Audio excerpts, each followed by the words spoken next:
আসসালামু আলাইকুম প্রিয় দেশবাসী ও টিকটকের ভাই ও বোনেরা, আমার সালাম নেবেন।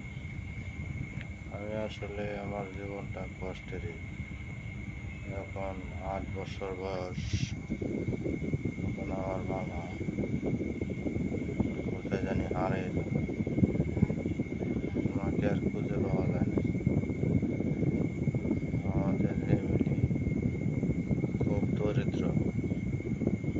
8 বছর বয়স থেকে আমি কাজ করতেছি মানুষের বাড়ি। আমাদের গ্রামে বাড়ি, ওনাদের বাড়ি এখনো আছে। 1 বছর কাজ করছি, তার বিনিময় দিছে শুধু 1200 টাকা, 12 মাসে 1200 টাকা।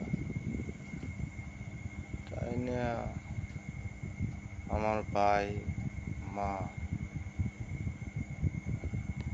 ওদেরকে দেখাশোনার দায়িত্ব তখন আমার ঘাড়ে পড়ে যায়।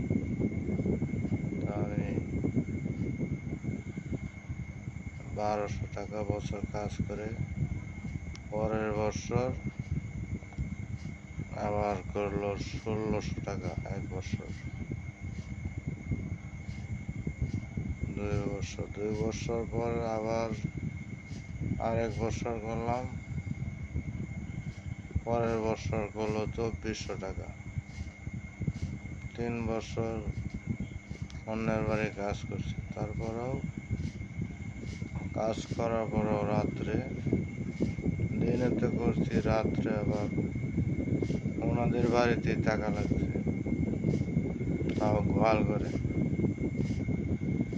গরুর গোয়াল করে চৌকি বালায় দিচ্ছে, এখানে রাইখা আর বাড়িতে তালা লাগাই দিচ্ছে।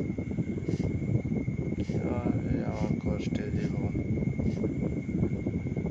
তারপর বয়স যখন 18,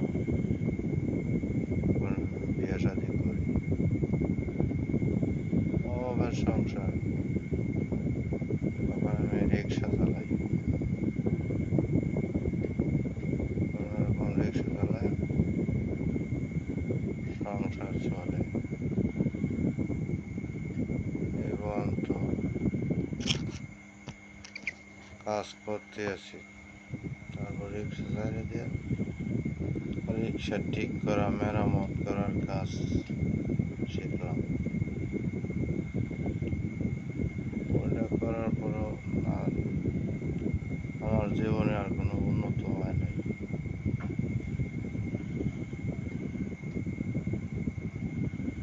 পোলা মাইয়া হয়েছে, মাইয়া নাই, 3টা পোলা হয়েছে। ওদেরকেও আসলে আমি টাকা পয়সার অভাবে মানুষ করতে পারি নাই, লেখাপড়া করাতে পারি নাই। যার পরে এখনো গার্মেন্টস ওয়েটারে চাকরি করতে পারে না। টেক্সটাইলে কোনোরকম করে, গরমের কাজ 1 মাস করলে আর 1 মাস করতে পারে না। কারণ আমার একটা হাত প্রেসারে অবসর মতো হয়ে গেছে। তারপর আমার মেকারি কাজ করতে হচ্ছে।